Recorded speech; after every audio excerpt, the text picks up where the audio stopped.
Selamat sore teman-teman, balik lagi di konten YouTube Trobos Trader, yang dimana ada beberapa pertanyaan yang selalu ditanyakan ketika live ataupun bertemu secara langsung, yaitu Bang, bagaimana proyeksi tahun depan, sektor apa yang berpeluang naik? Jawaban gue adalah belum bisa dipastikan, karena kita harus melihat tahun 2023 dulu overall kondisi ekonomi seperti apa. Namun yang bisa gue sharing di video kali ini adalah potensi mengenai rally-nya atau naiknya komoditas, yaitu yang akan berpengaruh ke saham metals. Saham metals, apa yang masuk ke saham metals yaitu adalah Antam, Tins, Inco, dan MDKA. Oke, yuk mari kita bahas selengkapnya.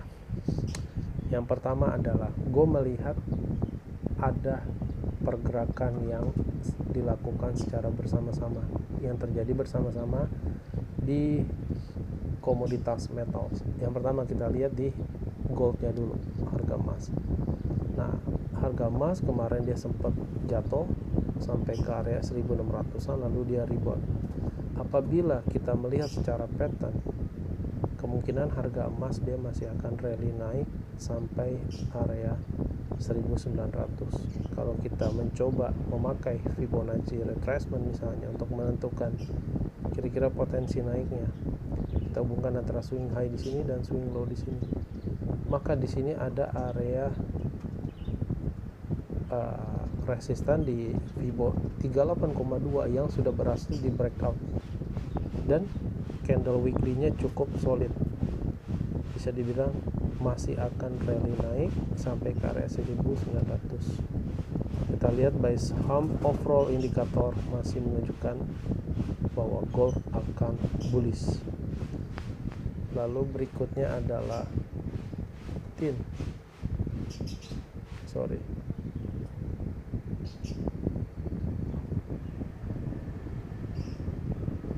Kita cek harga tins atau timah dari harga internasionalnya. Oke, ini chart dari tins, kita bisa lihat secara weekly. Jadi yang di gold tadi juga weekly. Yang pertama adalah gold memberikan kita sinyal kesimpulan bahwa dia akan masih akan bullish. Lalu yang kedua, komoditas metal lainnya adalah tins. Nah, tins ini dia sempat jatuh parah, dia naik tinggi, dia jatuh parah sampai ke area 1700, lalu dia rebound. Saat ini dia berada di area 24 ribuan.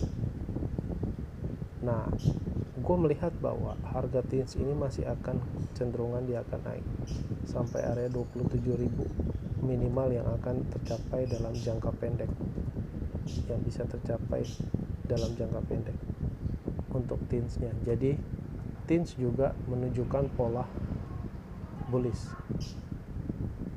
selain daripada gold. Lalu menariknya komoditas metal yang lainnya, yaitu nikel, juga terlihat bullish, memiliki kesamaan dengan tins dan gold. Bisa lihat di sini komoditasnya adalah nikel. Nah, dia bullish sekali secara chart, cantik banget, selalu membentuk higher high dan higher low yang menandakan bahwa dia masih akan rally naik. Sekarang untuk nikel dia berada di level area 29.000 sampai 30.000, dan chartnya kita lihat di sini terbentuk high low, di sini bentuk high low, di sini high low, dan dia terus bergerak naik. Untuk pergerakannya sendiri, nikel dalam jangka pendek kemungkinan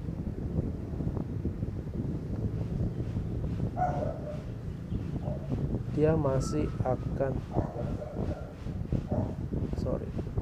kita coba bantu pakai Fibonacci ya untuk mengukur seberapa besar potensi kenaikannya.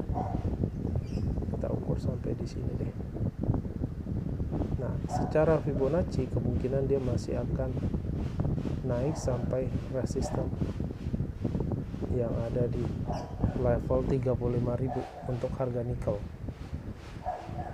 Jadi dari 3 komoditi yang ada, tin timah internasional dia menunjukkan pola bullish atau masih akan rally naik, nikel juga begitu, dan gold masih begitu.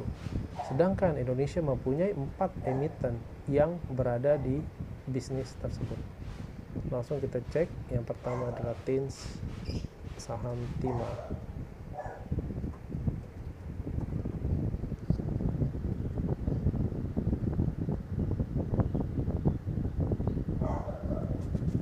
Kita lihat secara weekly, TINS masih sangat baik walaupun dia pernah turun sampai level 1100-an ya. Namun secara weekly chart dia masih baik ya, masih cukup oke trennya. Jadi so far masih terlihatan bullish.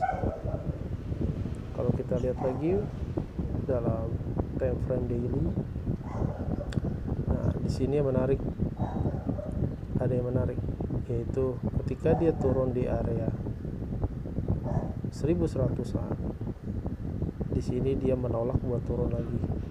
Dia sekali dia naik dan dia turun dan dia kembali naik lagi. Nah, pola kecil ini seperti membentuk pola double bottom. Kita lihat lagi buy indikator juga MACD-nya bergerak naik. Kita lihat buy volume, hari ini masih jam bursa ya, terlihat mulai ada pola akumulasi sekitar beberapa hari belakangan, walaupun tidak begitu masif. Artinya kesimpulan yang gue dapat adalah TINS ini diam-diam diakumulasi oleh market maker tanpa kita ketahui. Lalu yang berikutnya kita cek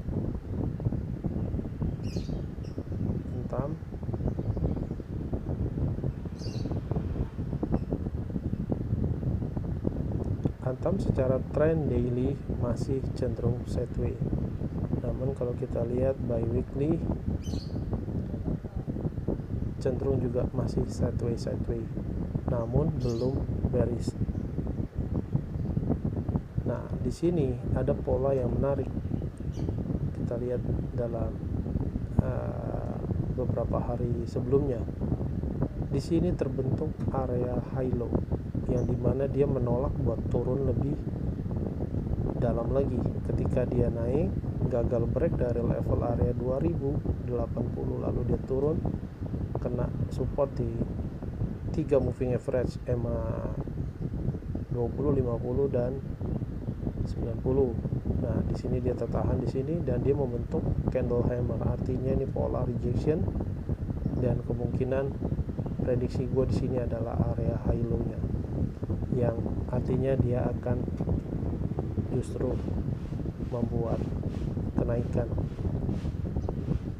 Dia akan membuat kenaikan yang berpotensi untuk break. Kalau benar ini break, maka ini akan membentuk pola seperti pola cup and handle. Dia akan nge-break ke area 2000-an kembali. Kalau kita lihat by indikator so far masih sideways, namun terlihat dia bisa berpeluang momentumnya buat naik untuk Antam. Lalu untuk Inco kita cek.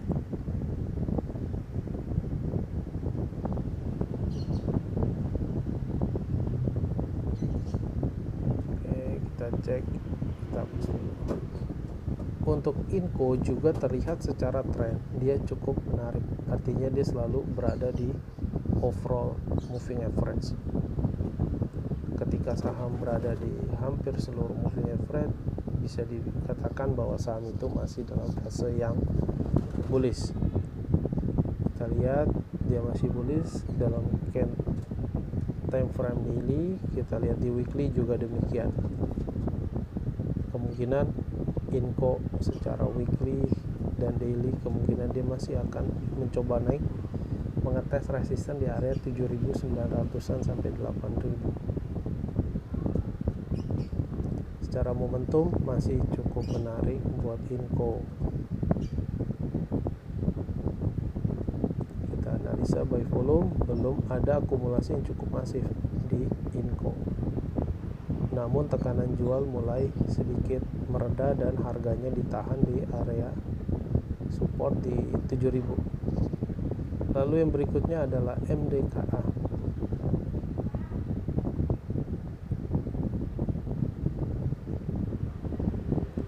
MDKA ini kita lihat.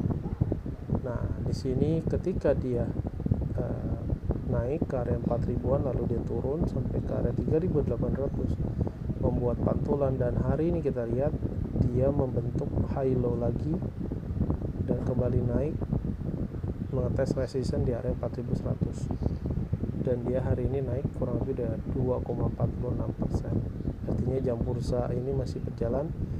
Sekarang MDKA sudah mengalami kenaikan. Jadi overall dari beberapa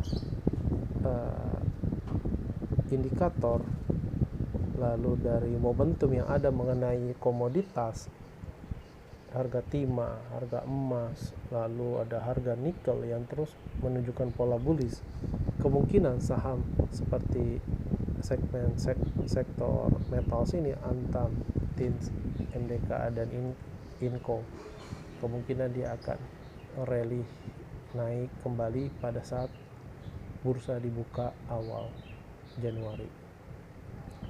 Jadi teman-teman bisa manfaatkan potensi-potensi dari saham metals ini.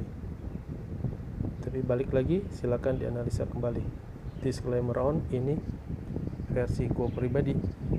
Silakan dipakai analisa ini sebagai data pembanding, teman-teman. Semoga sukses selalu, sehat selalu, dan jangan lupa di subscribe dan komen biar ada pembahasan atau video-video yang di request saham apa yang ingin dibahas. Terima kasih teman-teman, sukses selalu.